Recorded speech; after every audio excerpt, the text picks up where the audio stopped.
Hey, I'm Aaron Heiser with Maker's Leather Supply, and this is a 2-minute tool tip on lifters. Two different types that I know of. Here's the type you hit with your mallet. Here's the type you hold in your hand.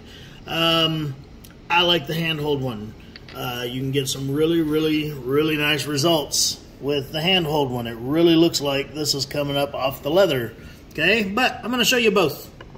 So the type you hit with the mallet, you put it under your little scalloped area, you give it a little hit, and it pushes itself up under there and lifts at the same time. This is also called an undershot beveler sometimes.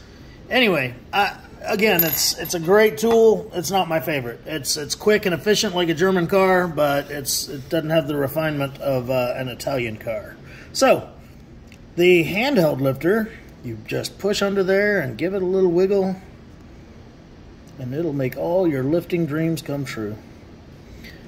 So there's the difference in those two. Let me finish out this leaf right quick, and you'll see that it really does make it look like this leaf is just sitting on top of the leather and not actually carved out of it. Both of these tools are from Barry King. I know as far as the handheld ones, Clay Miller makes some really nice ones, and so does Ed LeBaire, but these are Barry King's here.